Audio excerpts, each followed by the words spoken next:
strictly about politics and the midterm elections. Before we get started on that, I'd like to take just a minute to thank someone who has really helped us along. There are plenty of people who've contributed to the success of our institute, but Cliff Sargis has done an amazing job with prepping me and helping out with just the smallest of things and the bigger things that make the Civic Engagement Institute work. And much of the success we owe to him. And he's behind the scenes. He doesn't like too much attention. I'm not even sure if he feels comfortable with me saying all of this. But if he could just stand and we can give him a round of applause, because otherwise these events wouldn't happen.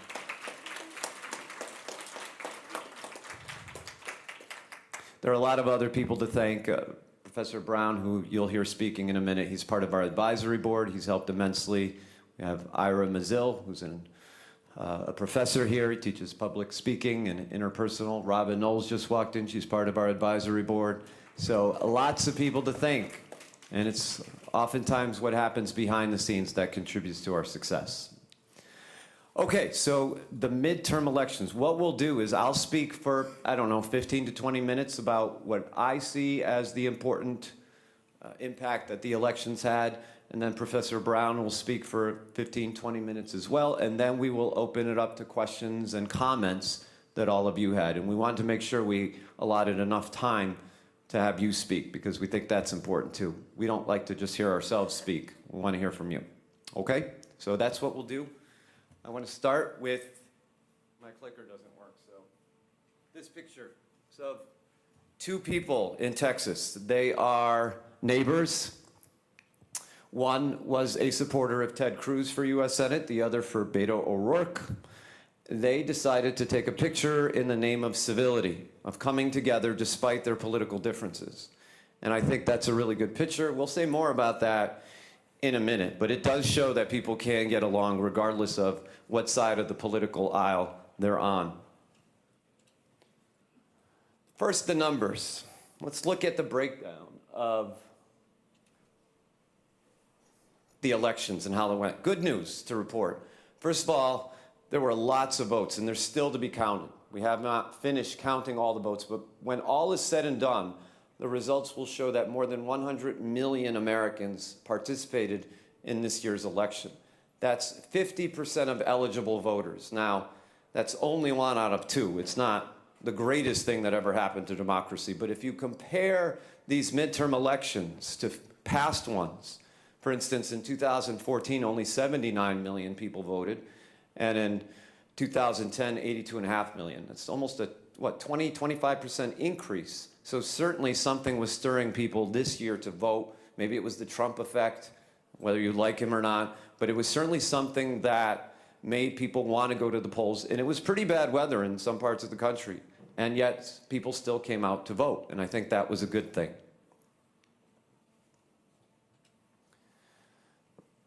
As far as the Senate, as you know, the midterm is about the congressional elections as well as many state elections. But in the Senate, 1/2 of the U.S. Congress, Republicans gained 2 seats so far, and Democrats lost 2 seats. And as we speak, it's a 52 to 47 breakdown. So the Republicans still control the Senate, and by a wider margin than they did before the election. Okay? Now, I like this graph because it gives you a sense of where the seats were that Republicans won, where they lost, where Democrats won and lost. If you look at the circled seats, those are flip seats. In other words, Democrats had been in control of those seats in Missouri, Indiana, and what's the last one? Maryland. And now Democrats are in control, and vice versa. So it just gives you a sense of where Republicans gained some seats and where Democrats lost them in terms of the Senate. Here is a map of the entire United States. The circles in blue are represented by the Democratic Party. Remember, 2 senators from every state. And you can see where the Democrats do well in Senate races and where the Republicans do well. Just a quick glance gives you the sense that on the East and West Coast, the Democrats tend to dominate the Senate, and in the middle of the country, Republicans do better. And that was not a surprise to really anyone who who looks at these statistics. Now, in the House, it's an interesting map. Democrats scored pretty big gains. They gained 32 seats in the House of Representatives, the other half of the U.S. Congress, and that means Republicans lost 32. Now, there are still a few seats left for grabs. They were too close to call. There were some election miscues. So for one reason or another, about a dozen seats are yet to be claimed. But when all is said and done, it looks like the Democrats will have gained 32 seats. Now, this is pretty significant because what once was an entirely dominated Republican Congress is now split. Republicans control the Senate, Democrats control the House. That means the president's agenda will not quite be as effective or successful because he's got to deal with a House of Representatives that doesn't quite like him or his policies. And so if you are an opponent of President Trump, this is good news. If you support him, not necessarily good news. I think for democracy, it's a good thing when you have a split chamber. I think one-party rule is hardly ever a good idea. And this is simply the House of Representatives version of the map I showed you earlier, with Republicans losing lots of seats, 32 in all. And here's what the map looks like in terms of House seats. You can see in the middle lots of red, but on the edges lots of blue. And that's really the nature of our democracy. In the middle, it's very much divided between red and blue. Lots of Midwestern states controlled by the Republicans. The East and West Coast, especially in the urban areas, controlled by Democrats. Now, Professor Brown will cover this a little bit more, but these colors represent who won the governorships of the 50 states. It had been the case that Republicans had the vast majority of governorships, but the Democrats made some gains here. They gained, I think, 6 governor seats. And so the map looks pretty balanced in terms of governor, much more so than it was before last Tuesday. I don't know if you can see these numbers. You really don't have to, but I decided to put here a history of the midterm results. So whoever's president, how does his party do in the first midterms after his election? And what you see here is that most often the person in charge of the White House loses seats in both the House and the Senate. There are only 3 exceptions to that. In 1934, thank you, Franklin Roosevelt won 9 seats. That's pretty rare, because if you see, for the next many years, Republicans lost seats, or Democrats, the incumbent lost seats. And in 1998, Bill Clinton gained seats. That would be the next time an incumbent would gain seats in the House. And in 2002, George W. Bush gained seats. All the other data shows that whenever a Republican or a Democrat is in charge, the opposite party wins. It just shows that Americans like a balanced government for the most part. On average, the incumbent in the White House loses 30 House seats. President Trump lost 32.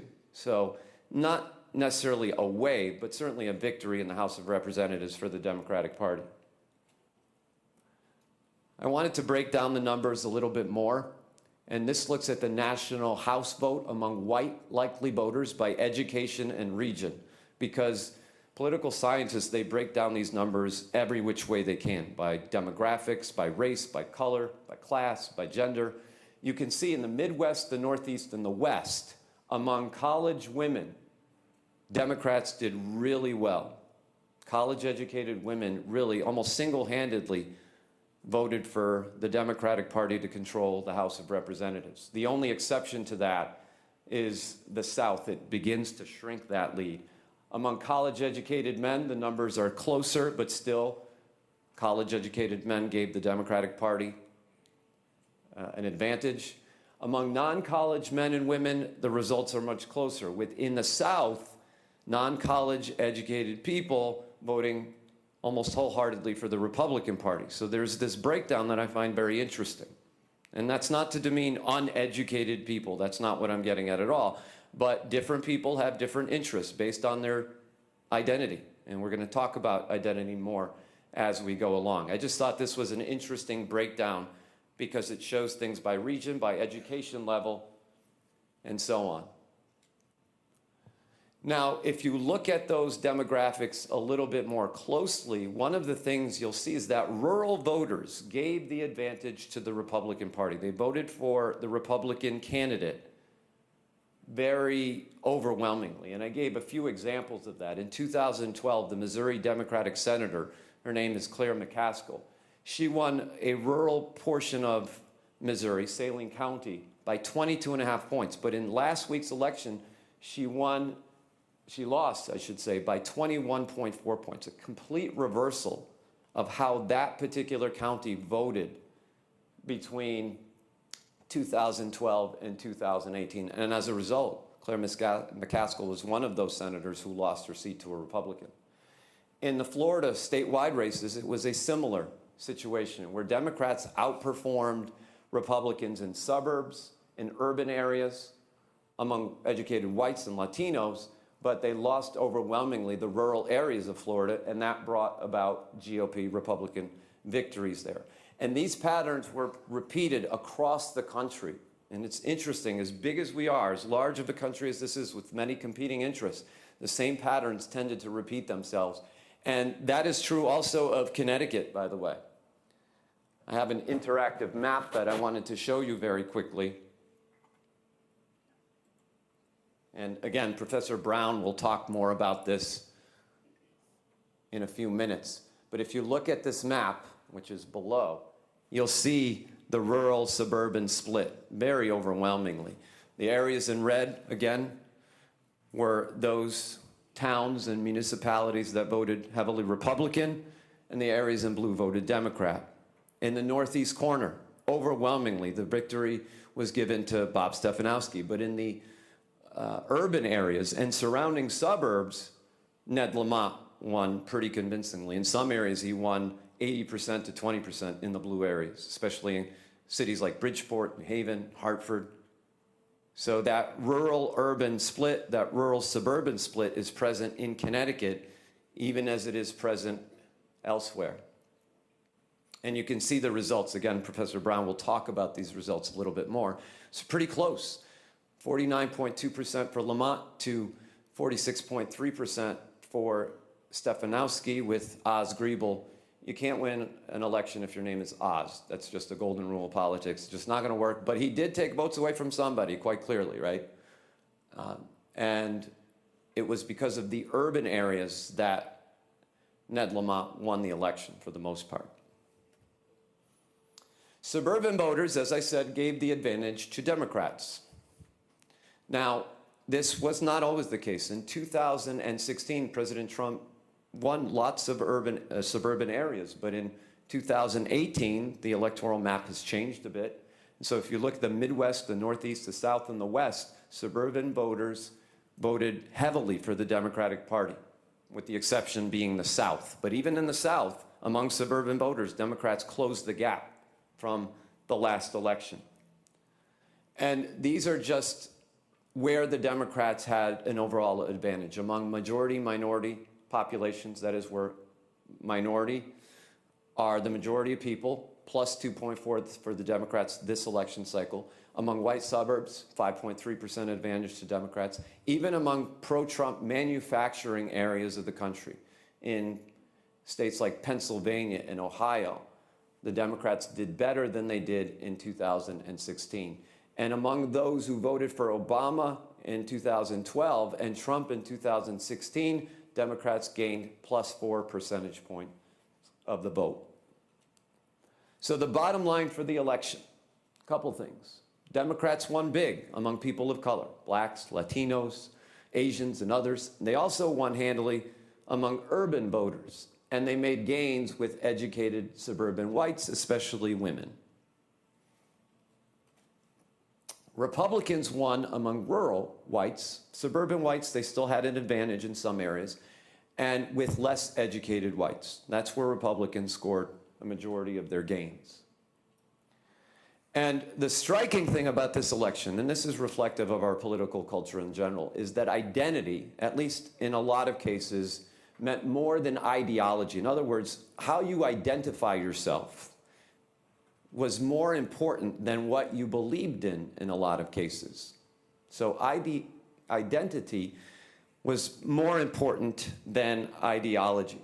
I want to talk about this a little bit, but first I want to talk about a couple of interesting races, one pretty close to home. Johanna Hayes was newly elected to Connecticut's 5th district, and hers is truly a rags to riches political tale. There's no doubt about it. She was born and raised in Waterbury, Connecticut. She is the product of a mother who was a drug addict, pregnant at age 17. She went to Naugatuck Valley Community College just around the corner, which should serve as a lesson for us all, that it doesn't matter where you start, it's where you finish. And it takes some hard work, maybe a little bit of luck, but all of you can succeed in your own way if she can do it politically. It doesn't have to be in politics. But we have this image of politicians being above the fray, that they're elite. Some of them certainly are, but lots of them are like you and I. And I don't want us to forget about that. Another story, a little further afield, was Alexandria Ocasio-Cortez from New York. She became the youngest woman ever elected to the House of Representatives. She grew up in the Bronx. Her mother was from Puerto Rico, decidedly working class neighborhood. And at 29 years old, she became a member of the House of Representatives. Who here is 29 or older? So you've got a lot of your work cut out for you to get to where she's gotten. But again, humble origins, and she's made it pretty big politically. And I would say, don't bet against her being a presidential nomination. Just remember her name. She may not win, but she's going to be up there. Okay, so one of the things that I found striking about this election is that people voted, again, along identity just as much, if not more, than ideology. We tend to live in these bubbles, and we rarely interact with those outside of those bubbles. What are the bubbles? Well, we have the manufacturing areas of the country. Again, in states like Pennsylvania, Ohio, and Michigan, Wisconsin. We have the college university bubble. Students, they bounce ideas off of one another. They certainly exchange ideas, but it's kind of an echo chamber here as well as it is in the manufacturing centers. I'm not sure how much ideological diversity there is in these bubbles, and that's part of the problem. And of course, in the suburban areas of the country, people are very enclosed and insulated, almost isolated from the communities at large. Again, another bubble. The urban areas tend to not have the opportunity or perhaps even the desire to look beyond the urban centers and what other people's interests are, what their needs are. And of course, in the rural areas of America, these are the 5 bubbles that I see that impacted how people voted. But more than that, how they perceive themselves. These are identity markers that are very important in terms of politics, in terms of elections. So what you have here is the battle between 2 identities. Republicans and Democrats tend to see themselves as part of cultural groups that are fundamentally different from one another. Each of these, they consume different media. Conservatives tend to go to Fox News and liberals maybe to CNN. I'm hoping that you go beyond these media outlets because they really don't educate you on anything. They give you bumper sticker slogans to remember, but that's about it. They attend different churches, they visit different social groups, they are part of different social groups, and they rarely interact with one another. So you don't really get a sense of other people's points of view when you confine yourself. So being a Republican or a Democrat isn't just a political affiliation the way it used to be. It's more of an identity marker that stands in for categories like race and immigration and guns, gun control versus gun rights, multiculturalism, and a host of other issues. This divide is powerful, and it reinforces itself. It feeds on itself. People don't tend to compromise when they feel that their fundamental identity is being threatened. And as one political scientist has put it, we find ourselves in the midst of a cold civil war from a distance, a political civil war, if you will. So there's discord and division in our country, and the 2016 midterms revealed that. On the right, we have these groups. Jesus Land. People in the red, they see the blue as foreign and different. They don't even believe in God, it's been said of those in blue, which is a complete stereotype, but that's the stereotype that tends to stick. So they might as well all go to Canada where they belong. And on the left, well, it's not that much better before you think it's just the right that does this, because you know what? This is the perception that lots of people in blue have of those in red. They're just too stupid to know any better. So they vote against their own interests. They vote against progressive ideas and so on and so forth. And so what I say, what I'm arguing is that we run the risk, I hope I didn't offend anyone with that, by the way, but we run the risk of just labeling the other without actually trying to know what makes them tick, what their interests are. And that's a dangerous thing in a democracy.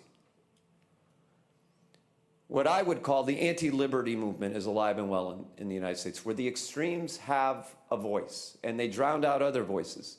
So at Charlottesville, very recently, neo-Nazi groups who had very little tolerance, obviously, they shouldn't be part of the debate, but somehow they command much of the attention, right? And on the left, you have students at UC Berkeley, and I'm not making a moral equivalence between neo-Nazis and students, please don't get me wrong. But what I'm saying is that there's just as little tolerance on that side. Recently, there was a conservative speaker at UC Berkeley who, instead of having them speak and exchanging ideas with them, they decided to destroy property. Not a solution in a democracy as far as I'm concerned. A conservative speaker speaking, this is war. Well, it should just be a dialogue, I would say. And the media doesn't help. It didn't take me very long to find these captions. The media treats this as entertainment, as a circus, wrestling match, boxing match. CNN, former Vice President Joe Biden slams President Trump. Don Lemon slams Kanye's Oval Office minstrel show. Stephen Colbert slams Fox News. That word slams is around everywhere, it seems to me. No one is really slamming anyone, by the way, or at least they shouldn't. But even rhetorically speaking, the word slams evokes images of a wrestling match, not a political discussion. Trump, spanked by midterms, lashes out. Right. I would also say that, just to take race as an example, we are defining race down. If racism is everywhere, then it minimizes instances of racism which are very real in this country. And so again, just a few captions demonstrates my point. CNN analyst calls Trump racist for saying Maxine Waters is low IQ. Maybe he is. Maybe he meant it that way. But at least it should provoke a discussion rather than to simply label people. Kurt Schilling, who's a conservative Republican, he called Jamel Hill of ESPN a racist in a heated CNN interview. Well, that's ridiculous too. Why not exchange ideas with her? She's liberal, he's conservative. Talk it out rather than name calling. It's the year of the woman. No thanks to white women. Again, placing people in boxes, in bubbles. Dr. Seuss may be a racist too, and there's some, linkage to Dr. Seuss and race, but everything seems to be about identity these days. So civility be damned. I mean, earlier I showed you the picture of these two, what I think is the essence of democracy. Two people who obviously disagree, but they've learned to get along. But as one person said when they saw this image, this was tweeted all over the place last week. This is according to an Oregon writer by the name of Stephanie Tate. She said, if you can truly agree to disagree, because at the end of the day it doesn't matter, then you live with an enormous amount of privilege. It's no coincidence that both of the people in this photo are white and appear to live in a nice middle upper class suburban neighborhood, as if civility is off base, as if it's out of line to be civil with one another. Instead of having a debate, there's just, again, putting people in these boxes. And I think that is very unhealthy for democracy. Instead, we should follow the words of Martin Luther King Jr., who said, quite the opposite, let us not seek to satisfy our thirst from freedom by drinking from the cup of bitterness and hatred. Very simple line, very famous, often quoted words of Dr. King. I think that's really the slogan by which we should abide. And it wasn't just King. The very great 19th century philosopher John Stuart Mill said this: "He who knows only his own side of the case knows little of that." Now that's the most famous, but he went on to say something very important. "Nor is it enough that he should hear the opinions of adversaries, of his political opponents, from his own teachers, presented as they, the teachers, state them, and accompanied by what they offer as refutations. Instead, he must be able to hear them from persons who actually believe them. He must know them in their most plausible and persuasive form." And that really goes to the heart of democracy. People need to know arguments based on the people who truly believe them, not on what you've heard secondhand. That is lack of education that brings us here.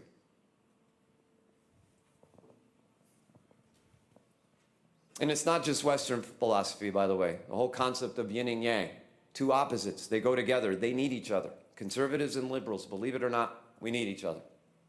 Without two sides going at it, debating, and reaching some sort of consensus, trying to find truth, it does not work. Two Hindu gods of Vishnu, which represents order, and Shiva, which represents change, they go together. They're one God in many. And the Dalai Lama: "Try to remain truthful. The power of truth never declines. Force and violence may be effective in the short term, but in the long run, it's truth that prevails." So we've got to try to find truth in all of this. And George Orwell wrote 1984, said, "In a time of universal deceit, telling the truth is a revolutionary act." And I'm pretty sure that's on Professor Brown's door, or at least it used to be. What do you mean it used to be? It is. And that's 1984, the book. Back to the midterm elections, and I'm wrapping up in a minute. Let the past elections be a reminder that the contests weren't so much between Democrats and Republicans, the right against the left, or liberals against conservatives, progressives versus non-progressives. These are just tags, but as a context between the forces of illiberalism and liberalism on both sides of the political aisle. I'll end it with Lincoln, as I often like to do. He said, "I am a firm believer in the people. If given the truth, they can be depended upon to meet any national crisis. The great point is to bring them the real facts." And beer. Thank you very much.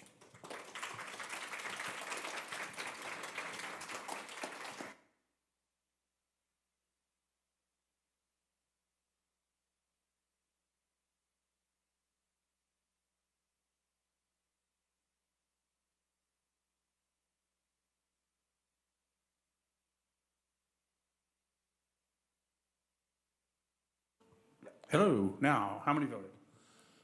How many went in there and looked at every seat on every line on every ballot and voted on all of them?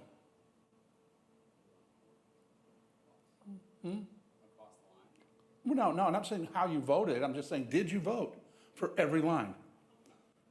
I mean, I voted. I had my one of the sweet things is my granddaughter went with me, and she's 5. And she got to hang around, and she got to count the number of circles I got to mark in.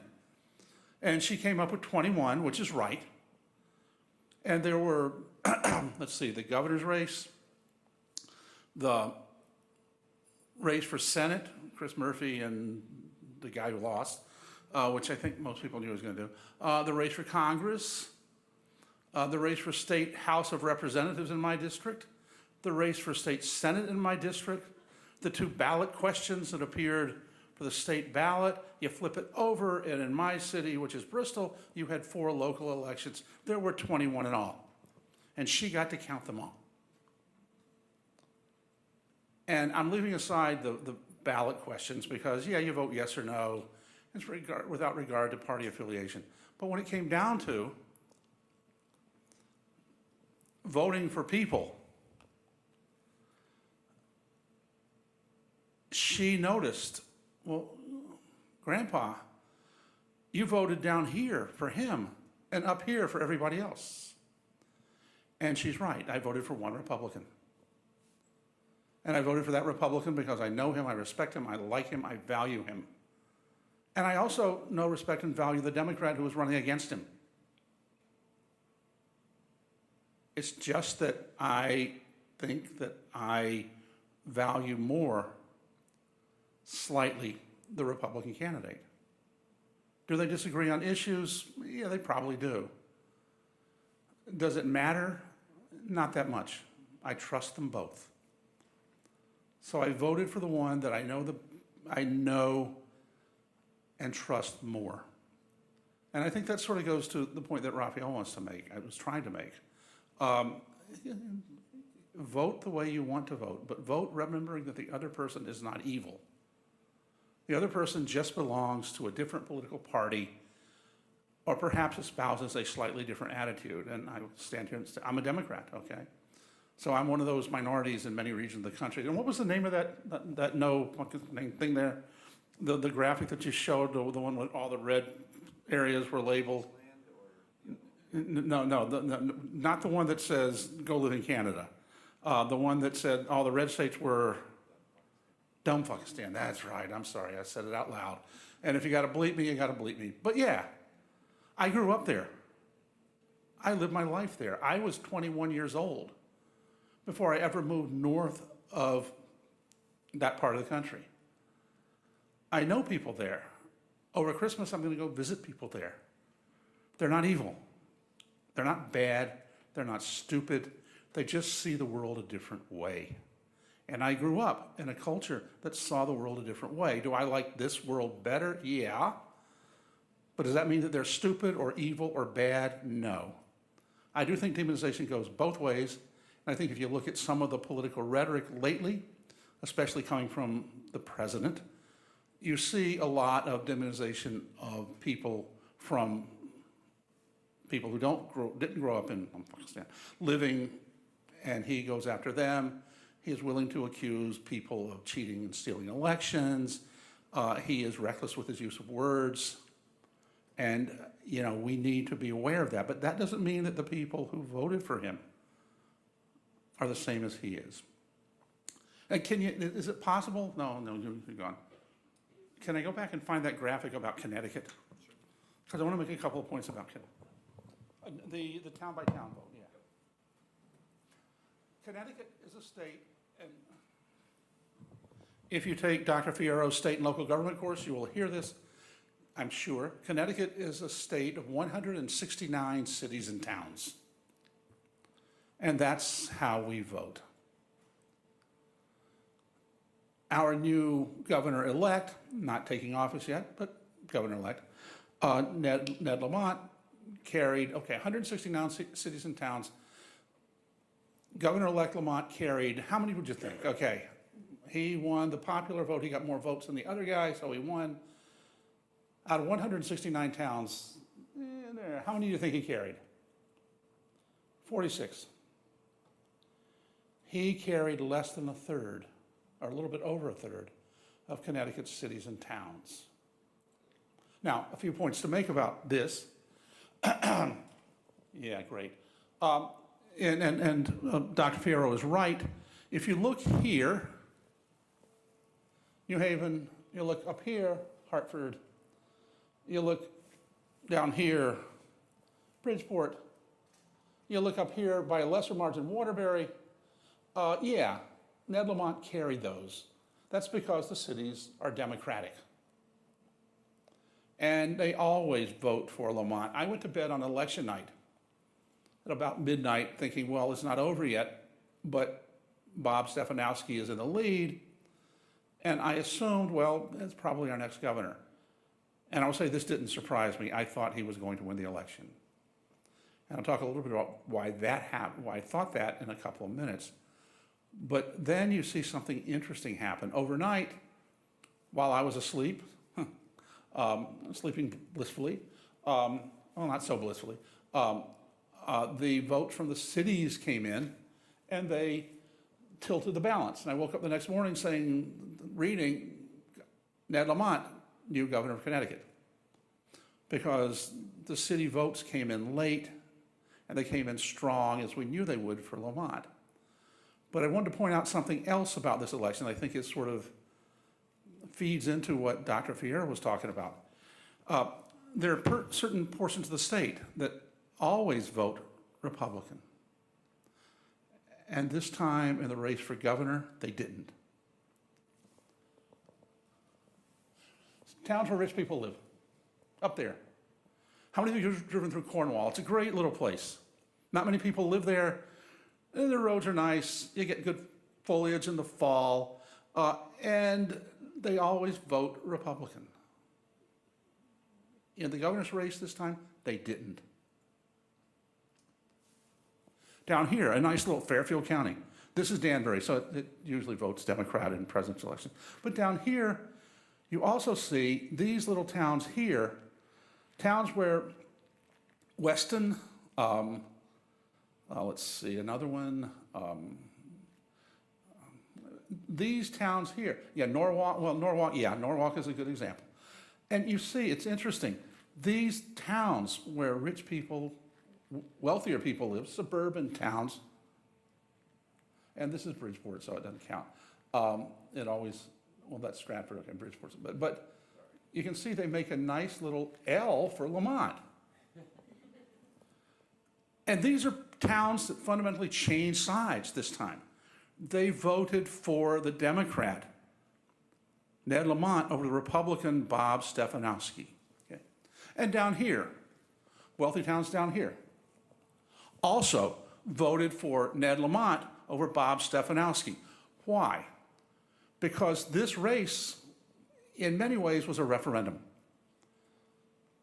And I remember talking right before the campaign started to someone who lobbies for higher education. We should give him a shout out. And I won't give you his name because he's not supposed to offer political opinions. But I said to him, the story of this campaign is going to be this. The Democrats are going to run against Donald Trump, and the Republicans are going to run against Dan Malloy. And I was convinced that the most despised political figure in Connecticut was Dan Malloy, for reasons that are not entirely his own. They sort of are entirely his own, but not because of his policies, because of his personality. He is abrasive, he is prickly, he calls himself the porcupine. And that's the way he approaches politics. He hits you, and then he hits you again. And then he says, yeah, I told you I wouldn't raise taxes, but guess what? I'm going to have to raise taxes. And then you got Donald Trump on the other side, and sort of in some ways a mirror image of Ned Lamont in many ways. And I thought this was actually, I was right about this much. I thought that this was actually going to be a referendum, not on Ned Lamont and Bob Stefanowski, but on the two people who were actually, they were surrogates for. That Ned Lamont was going to have to defeat the association with Dan Malloy, and Bob Stefanowski was going to have to defeat the connection to Donald Trump. And they both made this connection during the campaign, if you listened. How many of you saw the ads for Bob Stefanowski? Hey, I'm moving out of state. No, I want to move back into the state, but I can't because we got this crazy guy as governor, and his name is Dan Malloy, and then this other guy, Ned Lamont, he's just a third term for Dan Malloy. And then you see the letters change. How many of you saw those ads? Yeah, where Malloy becomes Lamont. And then on the other side, every Democratic ad you saw from the governor's race on down, you see every ad that any candidate for state office runs on the Democratic side ultimately comes down to Trump wants to do something. In the Attorney General's race, Trump wants to deprive children of the right to live with their families, reference to immigration policy. The comptroller's office, Kevin Limbo, the first openly gay candidate for office in Connecticut, said, my husband and I wanted to adopt a son, and we wouldn't have been able to do so if someone were not allowing us to. Again, children being brought into the race, and again, the association with Donald Trump. The candidate for Attorney General, William Tong, the successful candidate for Attorney General, William Tong, running against someone who actually said, Susan Hatfield, I support Donald Trump's immigration policy. And of course, to Tong, that means taking children away from their, everywhere you go, you saw it was a referendum, not between Malloy and not between Lamont and Stefanowski, but between Trump and Malloy. And my point is this, in Connecticut at least, Dan Malloy is not the most disliked politician. The people who live here, the people who don't like the way Donald Trump presents himself, are the people who voted for a Democrat that they might not particularly like, but they flipped. And so this race became not so much about Stefanowski and Lamont, but about Trump and Malloy. And I think that in this way, you see the national race come down to a little microcosm. And we're not that big. We have 7 electoral votes. Other states have far more. But our little snapshot of the world, I think, reveals what happened, especially as Dr. Fierro was talking about, in the races for the House of Representatives around the country. People who live in the suburbs, in the wealthier suburbs, changed. They went from Republican to Democrat, and I think that was a repudiation of Donald Trump and the way he delivers his message. Now, I would also point out that I live in Bristol, and Bristol voted for Stefanowski, Bob Stefanowski. I think they both phrased their campaigns this way on purpose. I think they both made it a way for us to figure out how to divide ourselves. And I think that's unfortunate. I live around people who I know voted for the other guy in the race for governor. That's fine. I mean, we get together, we hang out, the kid who lives up the street from me, whose parents I know were Bob Stefanowski fans, he cuts my lawn, and I pay him $25 to do it. And I think that's what the important thing is. What unites us is far more important than what divides us. And to conclude with a little praise and congratulations for Dr. Fierro, the Civic Engagement Institute is a great thing. It is an attempt to inject civility in an environment that doesn't invite it.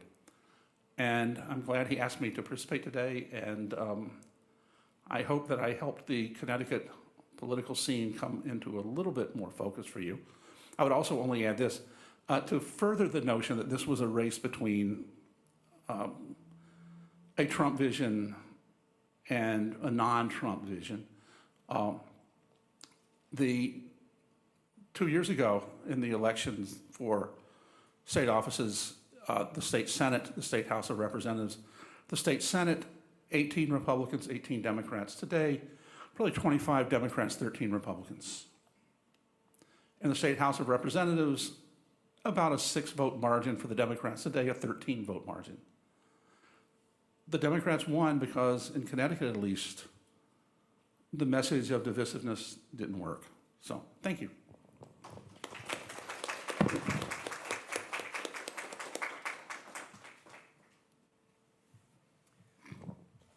All right, I'd like to open it up to questions or comments from as many we can get in the next 35 minutes. We'll start here, we'll work our way back. I'd like to start with, I'd like to start asking you guys what you think about the, what's currently going on in Florida with Broward County and Palm Beach, because it's a little suspect. And I think it's important to notice when people aren't playing by the rules. I don't know if all of you heard the question back there, but Jacob wants to know what we think of what's happening in Florida in Broward County in particular. So there are two races that are still up for grabs. One is the governor's race, where Rick Scott has a very, very slight lead over the Democrat, what's Nelson's first name? Bill. Bill That's a Nelson. Senate race. Right, and that's for Senate. No, that's for Senate. And then the governor's race is a toss-up as well for now, and that's between Andrew Gillum and DeSantis. Forget their first names often, but so what Ron DeSantis. Jacob is referencing is that there are so many votes that may have to be recounted in Broward County. The commissioner of voting there is having a difficult time keeping organization. I don't know if we can say something is suspect without actual evidence. I know that she's been accused of incompetence. There's some of that. I don't know that there's this willful miscounting of votes. I would have to see proof of that. But I do think that it's always Florida that's in the mix when it comes to close elections for whatever reason. You would think after the 2000 election they would have revamped the entire voting system where it becomes easier to count votes, but instead they've made things even more complicated. To me, that's the big thing that's happening in Florida. And as a result, we get close elections and no one knows for sure who wins them. Whenever you have a razor-thin margin, these kinds of things are bound to happen. So. And I think that, yeah, just to follow up, it's interesting that in 2000, it was the Democrats who accused Republicans of twisting the election. It was the Democrats who wanted a full-out recount, and they didn't get it. I'd also point out to you that, and just to, this is not a Republican or Democratic point, it's just a fact. George W. Bush did not become president of the United States because he carried the state of Florida. George W. Bush became president of the United States because 5 members of the U.S. Supreme Court decided not to order a recount in Florida. That's it. So George Bush became president of the United States by 1 vote. 5 justices versus 4 justices. It's always that way in Florida. It's the most crazy. If you want to read about Florida, go check out any book by the humorist Dave Barry. He tells great stories about Florida. And it sort of accentuates the point that Florida's just weird. And it's just different. And I think that it's hard to, yeah, incompetence is perhaps a factor. It's just, Florida is always very closely divided, and everybody fights for an advantage. Now, I will say this, there is no evidence to suggest that no matter what anybody says, that people are actually twisting the election. I mean, yeah, you can say that, but give me the document that says it. Go ahead, Jake. Specifically, I want to refer to the fact that there was a court order for them to disclose the number of votes so that they could see what the total vote count was, because they wanted to make sure that line wasn't shifting. They wanted a concrete finish line to work with. Palm Beach chose to ignore the 7 p.m. deadline for the inspection, and they barred the lawyers using security and their own lawyers, which was part of why people are a little upset. They didn't think that that was appropriate if they didn't have anything to hide. Way more detail than I know. Okay. I've been following it. I want to know what happened. Well, and you'll figure it out one day. And you will find out that the new governor of Florida is a Republican, and the new senator from Florida is a Republican. Yeah, I think that's the way it's going So to go. so does it matter? Yeah. I really would predict that there's, as Bob said, there's not going to be a recount that gives the Democrats the win in those elections.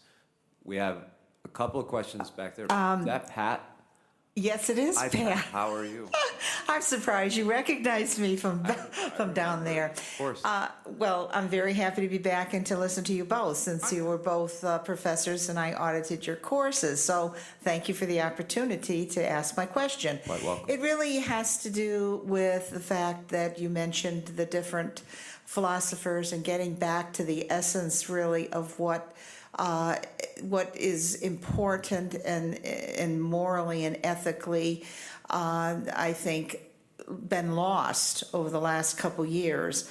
And basically, how do we look at the leadership that we have? I mean, I think that the individual citizens still value truth, basically, as the moral core of what we want.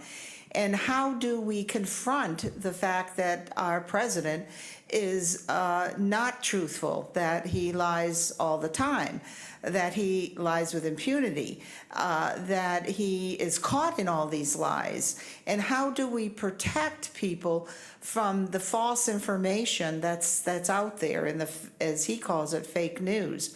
And how do we protect the press? I feel very vulnerable. I'm 77 years old, and I feel how sad it is to watch the young people have to look to our leader, our president, and see someone who is so untruthful. And what is the hope there, and how do we reverse this? We have 2 years before we have another election, which is our presidential election. And I'm quite concerned for the country, and I don't know how we reverse this. He has such a strong base that will follow him to the ends of the earth, and I don't know how we can counteract that. I don't know if you have any suggestions. How do we protect the free press, and how do we get the truth out there? Okay, well, I'll give it a shot. But first of all, I agree with what you said about the president. He lies sometimes, although probably not as much as the media makes it out to be. I always hesitate to say something like that, because then I'd be accused of defending Donald Trump, and it's kind of a no-no in certain circles, and I don't think that's the essence of debate either. I will say that as far as lying, yeah, he makes an art of it more than most politicians. He's taken it to another level, but he didn't start it. I mean, this goes way back. You can point to other politicians in the past who've outright lied. I mean, Bill Clinton, it depends on what the word is. That's lying straight through. There's no denying it. And sometimes systematically, right? So it doesn't begin with Trump, and I don't even think that it's just Trump who's guilty of this. I think media outlets are pretty bad too when they selectively choose to leave things out and include things in to fit their own narrative. That's pretty bad, and it happens at Fox News, it happens at MSNBC and CNN. Newspapers do the same thing. So there's a lot of lying going around, but I think the answer is not to simply say he lies. What do we do about it? I think it goes back to what I said in my presentation. We've got to get out of our boxes and have an appreciation for other people's points of view. Because before there was Trump, there were many Republicans who were accused of doing very evil things. And I'm sure there are people in this room who think Republicans are evil, right? That's not helpful. And if you read the language of those who opposed George W. Bush, he's a killer, and he, all sorts of name calling to George W. Bush. Suddenly he's a great figure now because he's not Donald Trump. But back then, people have a very short-term memory. He was accused of some of the worst things imaginable. So too was Ronald Reagan. Now suddenly he's a great man, and Donald Trump is no Ronald Reagan. These are liberal outlets saying these things about people they once derided as liars and as thieves and as people who should be impeached. But what I would say about Donald Trump is he's taken it to new heights, and the whole idea of fake news is dangerous, because if you have a way of just rendering any criticism of you as fake news, it protects you against any kind of freedom of the press, any kind of criticism, and that's dangerous. In a democracy, we want to hold our leaders accountable for what they do. And so I think that's where he's gone wrong, but he doesn't seem to care about that. He's got his base. He once said that he could shoot someone on Fifth Avenue in New York and his supporters would still support him. And I think that's right, actually, and that's dangerous. But the answer is not to shut him down or any of that. It's to respond with that, with more dialogue that reaches across the aisles between people of different political persuasions, so that he can kind of be minimized as a fringe element. Right now, he's got one half of the country, or a little less than that, in his camp because the other half of the country hates everything about him and his supporters. So where are they going to go? They're not going to go to the liberal side because the liberals have already castigated them as stupid, right? They pose no alternative for the people who support Trump. And so, you know, Trump is as much a symptom of the things that have gone wrong with our democracy as he is a cause of it, as far as I'm concerned. And we can go all the way back to the post-World War II era to give examples of that. I mean, Harry Truman did not get a declaration of war for Korea, right? He's using executive power, thumbing his nose at democracy and at the Constitution, and that set a precedent. Here we are with Trump issuing one executive order after another. It's not just his fault. You have to go back to Truman, right? And all the presidents since then who have not gotten declarations of war. If it begins with Trump, then I think we are just looking at it through a very narrow lens. We've got to go back in history to look at where this all began and why. So, I mean, I know that I've given you several different points there, but that's just, as I was thinking about it, where I stand on that. I was heartstruck at what happened in Charlottesville last summer. Absolutely, because I went to the University of Virginia, and I graduated from the University of Virginia, and I came north to go to graduate school. And I could not believe that I was watching what was happening on the grounds of the University of Virginia. If you enter through the south portico at UVA, heading toward the lawn, and you guys don't know, you don't know the geography, there's a saying that something from the writings of Thomas Jefferson. Here we are not afraid to follow any error so long as reason is left free to combat it. And my big fear right now is if we live in an environment where if I say it's a lie, it's a lie. If I say it's true, it's true. No, we're not reasoning. We're lying. And when Donald Trump says something is fake news, it doesn't mean it's fake news. It means it's something I don't like, Right. something I disagree with. The reporting can be solid. The reporter can have done his due diligence, covered every base. But Trump says, oh, it's fake news. CNN only does fake news. And why do people accept that? Why in the world? And I will point out, and I agree with Raphael, the biggest lie told in the post-World War II period was told by Lyndon Johnson about Vietnam. Okay, we're just going to send in, we're going to sort of escalate our mission a little bit. And then 4 or 5 years later, we got 500,000 troops there. That is a big, big honking lie. And it's a lie that he knew he was telling. President Trump's former National Security Advisor, James McMasters, wrote a book about it called Masters of Deceit. It's about the way President Johnson, the Democrat, and the Joint Chiefs of Staff lied about Vietnam. And he shows that they did it systematically and deliberately. So my point would not be, love Trump and trust him when he says it's fake news. But remember, lies come from all corners. And be careful when somebody says that's a lie. I'm a former journalist. I spent my first 25 years of my professional life in journalism. And I can remember the best boss I ever had said, don't trust anything you hear from these people. And then he said, if your grandmother says, I love you, make her prove it. And I think that that's the same thing. If Donald Trump says something is fake news, make him prove it.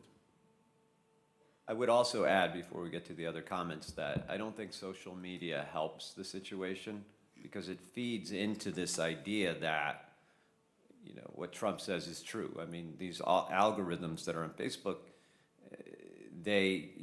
you click on something and you get a series of articles that support your already preconceived notions of what the truth is. And so I would encourage you all to take social media with a grain of salt. If I had my way, I might just do away with it, but I can't issue an executive order, so I won't do that. But it's pretty evil the way it's all set up. And the CEOs of these companies like Facebook and Twitter, the first thing they did when they had kids is insist that these kids not use the very mediums they created. And there's a reason for that. It's because it puts us all into these bubbles, and it just affirms people's confirmation bias. and it does not help. It just doesn't get at the truth of anything. It just makes people see their own preconceived notions, and it's very dangerous. Other questions or comments? Yeah. Where are we? Oh, Paul. Yes, go ahead. Hey, I appreciate the opportunity to speak here. First off, I am an old school political junkie, and I have a firm belief in the whole idea of debate. You and I are on different ends of the spectrum, but I thoroughly enjoy my conversations with you and whatnot. By the way, going back to social media, I strongly recommend Frontline, the Facebook Dilemma on PBS, if anybody gets the opportunity to watch it. Is that a documentary on Facebook? Frontline, yes. Okay. Absolutely amazing. Okay. A couple of things I wanted to get. First off, because it's so fluid right now, the Democrats are actually approaching a 40-seat swing in the House of Representatives. And I think it also should be pointed out that the overall popular vote, the Democrats have actually been outvoted the Republicans by millions of votes overall, but because of gerrymandering and whatnot, the numbers, the situations don't exactly fit the numbers. So I just wanted to throw that out there. I don't want it to be underestimated how much of a swing this was for the Democratic Party. Right. But my question actually is, we keep harping on Trump, and God knows he's an easy target. But we talk about the idea of civil debate and, the two spectrums debating with each other and whatnot. But what happens when the other individual refuses to engage in the debate? And by that, I think the one person that should be mentioned in all of this is Mitch McConnell. We are talking about an individual who, on the night of Obama's inauguration, said that we are here to obstruct and to make sure he's a one-term president. Merrick Garland was nominated. He wouldn't even give him the courtesy of an appointment to talk about him or anything like that. It's when one side just refuses to engage in any kind of debate. How can you maintain a civil debate without, against someone who refuses to engage in debate? Mm-hmm. I completely agree with that. Mitch McConnell shouldn't have done that. But I will say that, in all fairness, I don't see many Democrats at all having a debate with Donald Trump's policies right now. I just think it works both ways. They've done everything they can to derail his policies on taxes, on immigration. Now, you may not like his policies on taxes and immigration, but there still should be a substantive debate about it. So to me, it tends to work both ways because both parties are so ingrained in what they want to push through that the essence of democracy, which is compromise, no one even talks about that anymore. So yeah, Mitch McConnell should debate. He should not have said what he said about Obama. I think President Obama had some very good ideas, and Republicans should have respected them. And those Republicans who were pushing this idea that President Obama wasn't even born here, I mean, that's just an effort to not debate. It's another way of name calling. He's not even a citizen. But Democrats have done the same thing. Not maybe in word, but certainly their actions have revealed to me that they're not interested in compromise with Donald Trump on any of these issues. It's not what I see. So to me, when it stops on both sides, that's when maybe you can have a solution. But I think it begins with the American people. If we don't insist on substantive dialogue politically, among our elected officials, then it's not going to stop. And I think our gut reaction is always the other side is evil. They're the ones to blame. We hardly ever look introspectively at the contributions that we have all made to ending discussion, ending debate, not willing to compromise. I mean, for an example, I'm sure there are people in this room who believe abortion rights are sacred. How many of you would be willing to compromise on that issue? Show of hands. Maybe, some of you, but I'm sure others would not. Jake, you got to believe abortion rights are sacred before you can compromise. Right. That was the question. The point I'm making is that you take any issue, whether it's abortion rights or race or war, there's very little compromise I see on any side these days, and that's part of the problem. Yeah, I would simply say that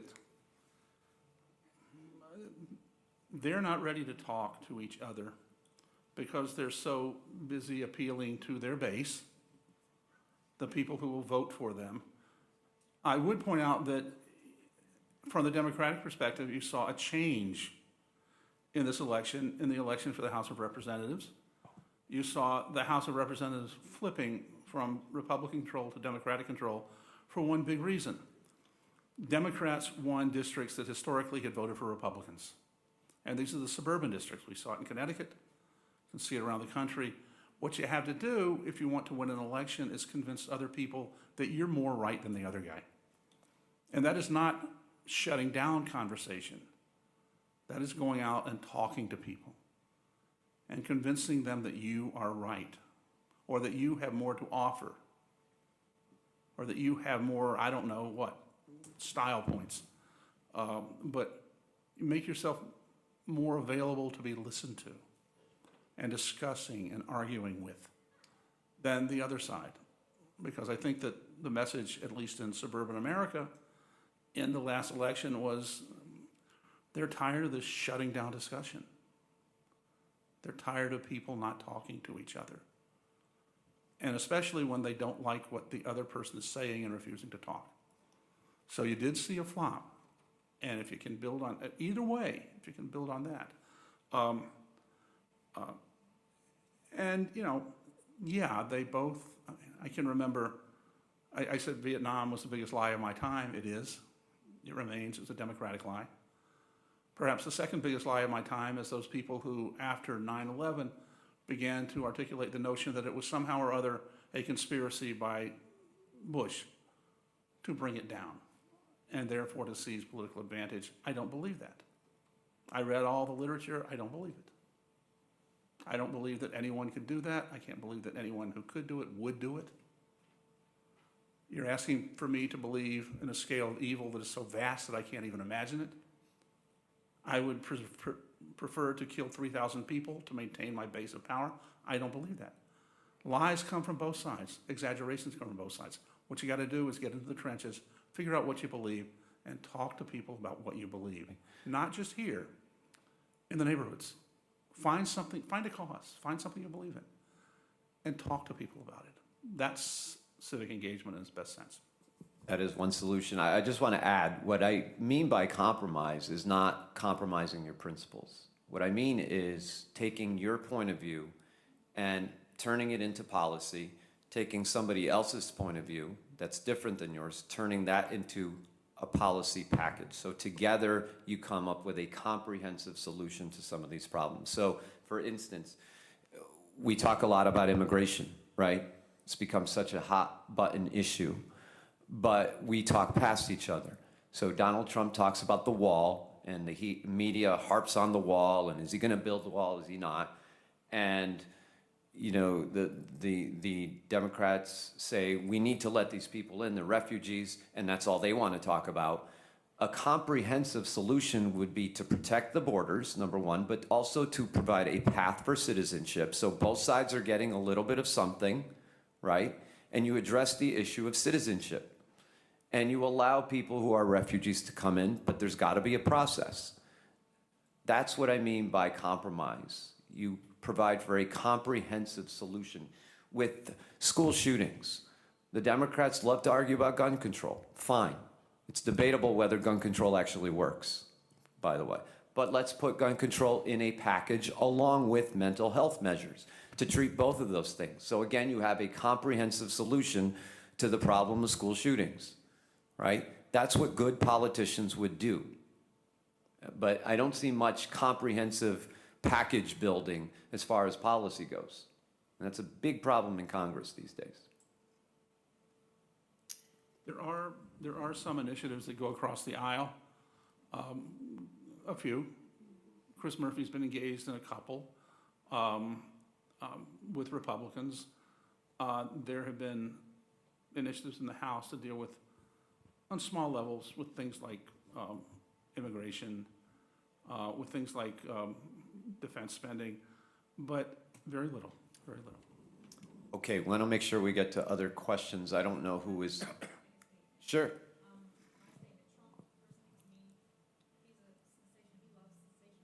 Absolutely.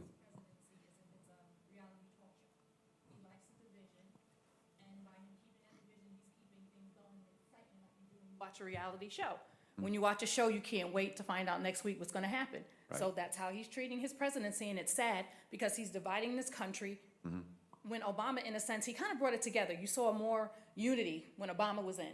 The moment he left out, Trump came in, and it's sad that we have to live in this country that's supposed to be the land of everything. This is the melting. Everyone comes here, and it's supposed to be wonderful, but he's making people feel as if they don't belong.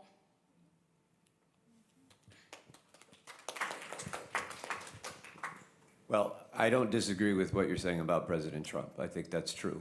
But you cannot tell me that it's just President Trump who's responsible for this. I don't agree with that. I think, I'll give you an example, okay? Even before he was elected president, there was he was he was at a rally. He was trying to rally his support. And CNN, I was watching CNN at the time, and they were watching CNN.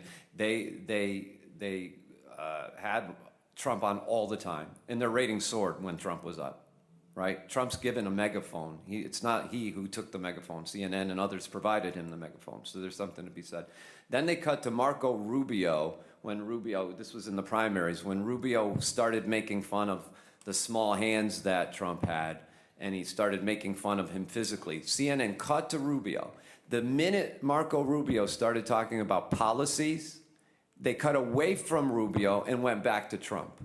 So you cannot tell me the media is not at least partly responsible for creating Donald Trump. There are ratings that are involved. They have given him fuel to light his fire. And I think, and again, I'm not disagreeing with you. I think all that you said about Trump is true. He's an entertainer. He doesn't mind dividing people.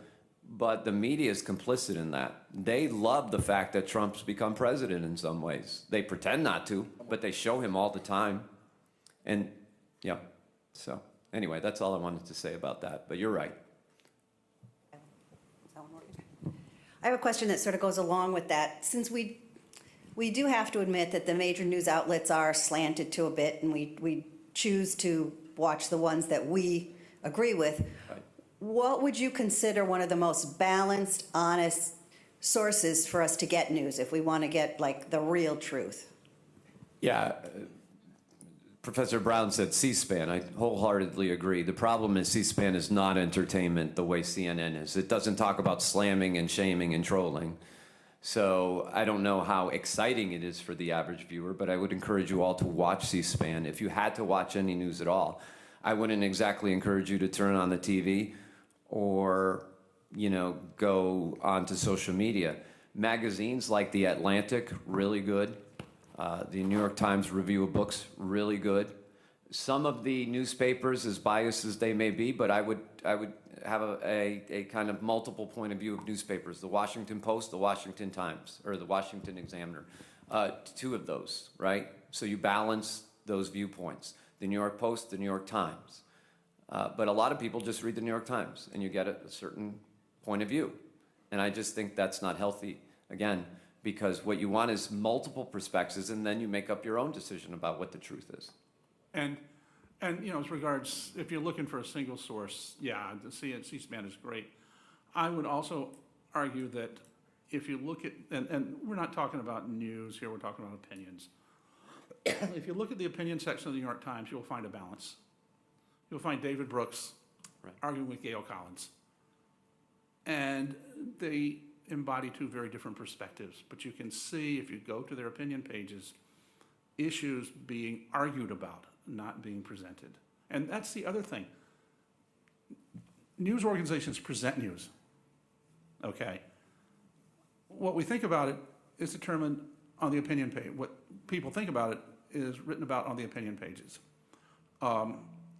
And I think that one of the problems with television news generally is it all gets blurred.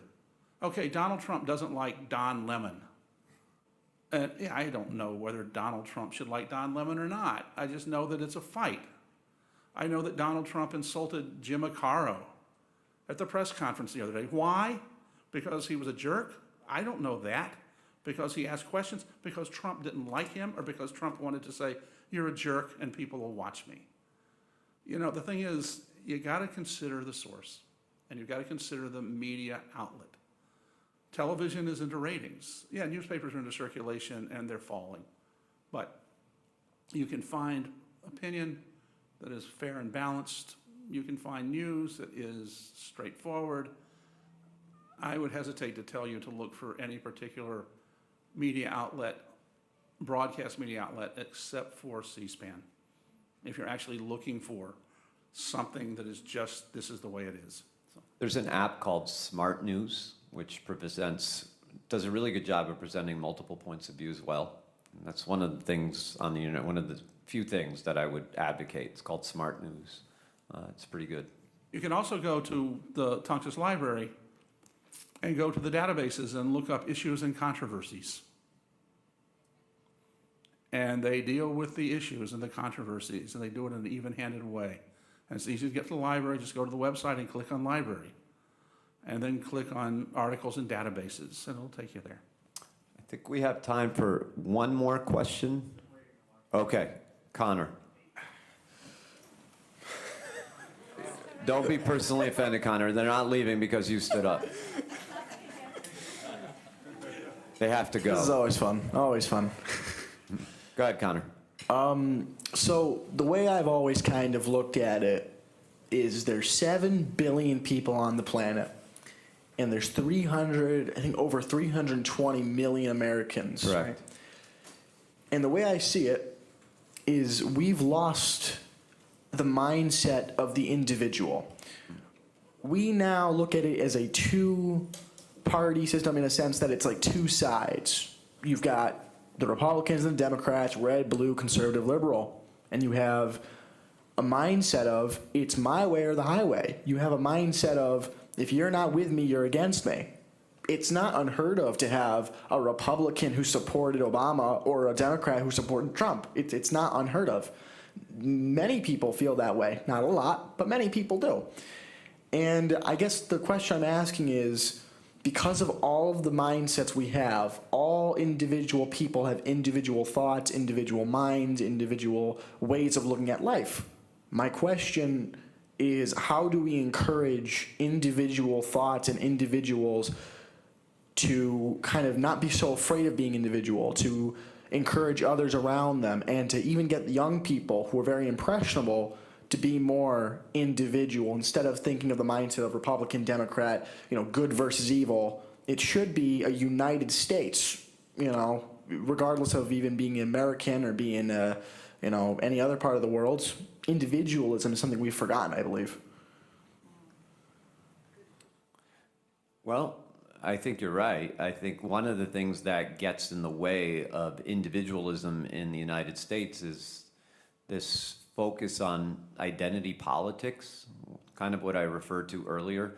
Now, identity politics, there's sometimes a need for it because there are groups in America that are sometimes victimized by racism or sexism. That's true. No one's denying that.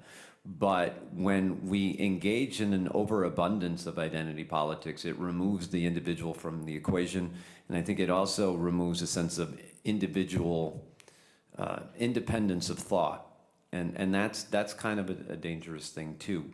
I would just encourage all of us to think outside of our identity markers and try to look at a situation as objectively as we can.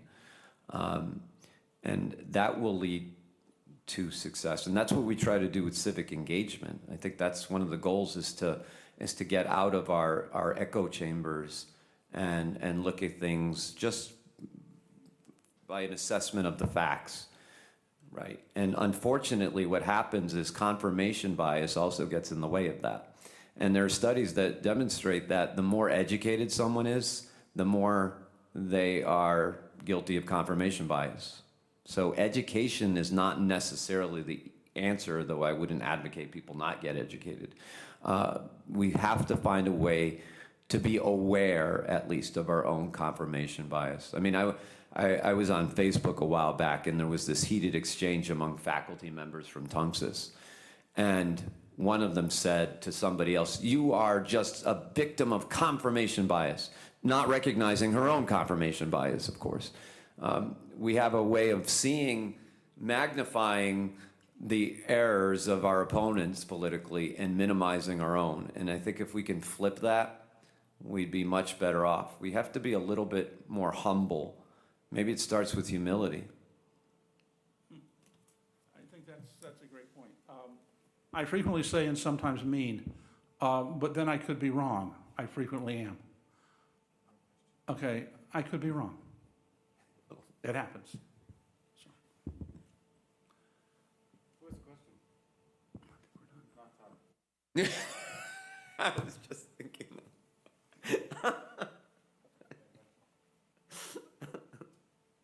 He walked in, he can't ask a question. He didn't know what we talked about.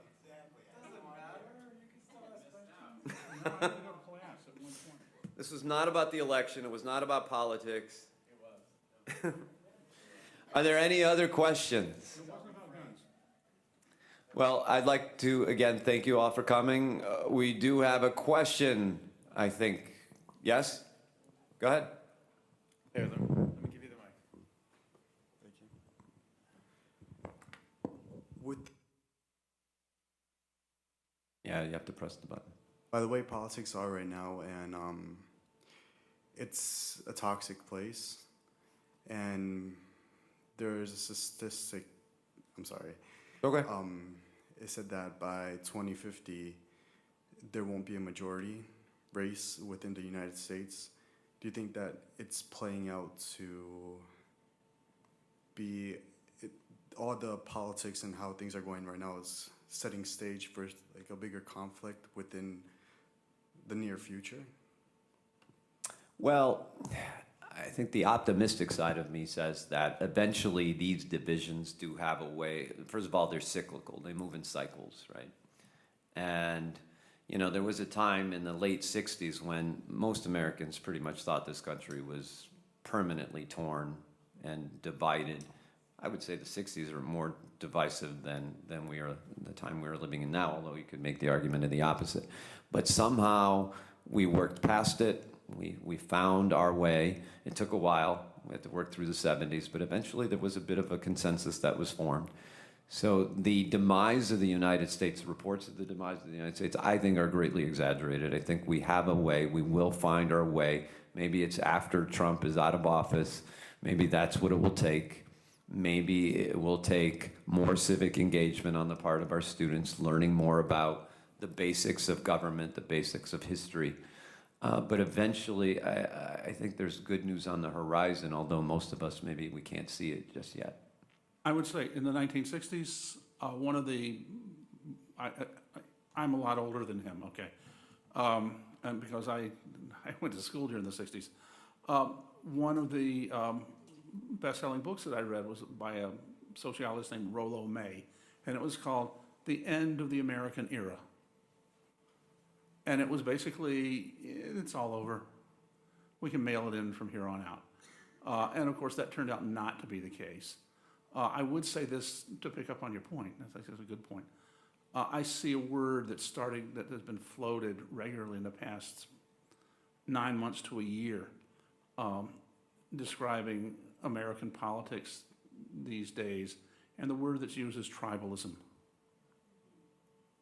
We come back to our tribe, and that does frighten me.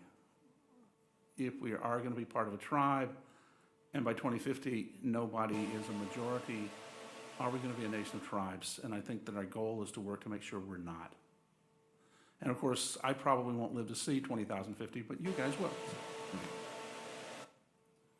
Okay, other thoughts? Nora? Hmm.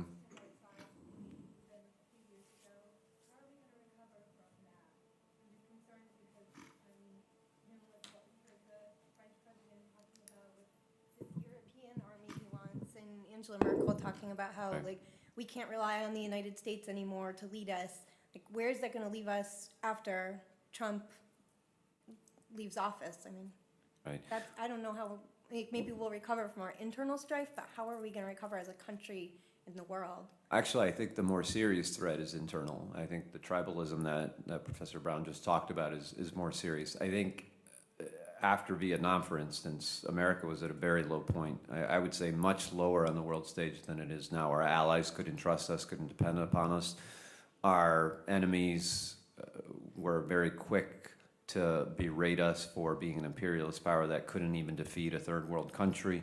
And lots of criticism that went our way. And again, that too, I believe, is cyclical. In other words, I think our democracy, both internally and externally, is strong enough to withstand one leader. And it's strong enough, our democratic institutions are strong enough to look beyond some of the mistakes that maybe we've been making as a people, as a government today. And, you know, Trump, he's a double-edged sword when it comes to international relations. On the one hand, yeah, you could argue that the respect the United States has had around the world has declined. But on the other hand, I mean, his toughness can have some sway with North Korea, for example. We've gotten further with North Korea than we've had in 25 years, so there's good news there to report. You know, in other ways, it's kind of embarrassing at times to have Trump leading the way when he makes these one-line statements that don't make much sense. So I get what you're saying. I just don't think that on the world stage, the United States is in as seriously bad shape as you might think. I don't know, I could be wrong about that, but that's just the sense I get. No, foreign policy survives presidents. Yeah. It does. It absolutely does. They hold office for a period of time, and then they leave, and somebody else comes in. So I think that the next election, or the election after that, will perhaps mark an adjustment. And meanwhile, the rest of the world is having their own issues. I mean, you know, the Prime Minister of Germany, Angela Merkel, she's quitting. And she's quitting because of a crisis that we have to deal with here, immigration. The French president seems to be pretty strong right now, but the leaders of a variety of European nations are dealing with the same domestic issues that lead to foreign policy implications that we're dealing with. Like I said, Angela Merkel is facing substantial opposition in her country from people who just don't want people living there anymore from somewhere else. And that's sort of a domestic projection there on the international stage, but it means that they're going to have a new leader. And leaders come and go. So. We can stay if you'd like. There are more questions. Now I got a class at 1:30. Oh, you have to go. Bob has to go. But I'd be happy to stay and talk. Oh, yes. For those of you who do need to leave, though, thank you very much for coming. I just wanted to make one comment about what you were talking about, the world stage. Just remember that our State Department and some of our Justice Department, I see it being decimated by what's happening in our current political environment. Yes, presidents do come and they do go, but somehow that continuity is held together by those bureaucrats in the state office and those other agencies. And if you destroy that, you're going to destroy a lot of the continuity and a lot of the focus of what America is in the world. I just want to ask, in what way are they being decimated? Well, a lot of the positions have not even been filled by Trump. And we have had such turnover in a lot of those institutions that's not healthy. It's not good. Okay. No, point well taken. I think my husband has. Okay. I just have a comment. Sure. Listening to what was been said this morning,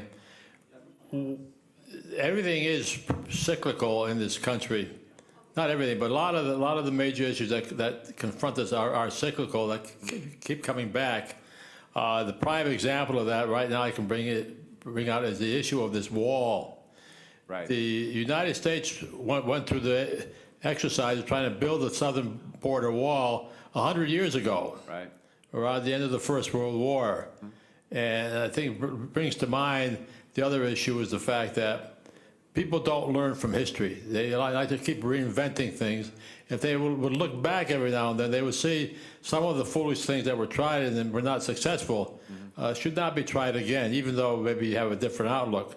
But the same problems keep cropping up time and time and time again. As a history teacher, I couldn't agree with you more.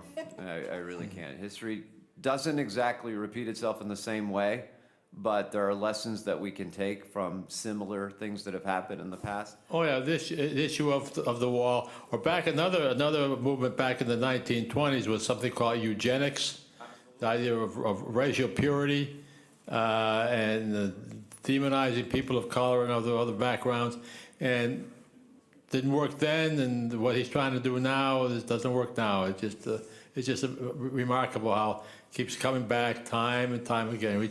After every few generations, it keeps resurfacing. To me, eugenics is one of the more fascinating elements in our history. It's not really written about in textbooks, and it's not discussed all that often. It's like the dirty secret that happened in the past and that's best left tucked away in a closet. Actually, our testing with eugenics that the Nazis picked up on. Yeah, the Nazis borrowed from us. It wasn't the other way around.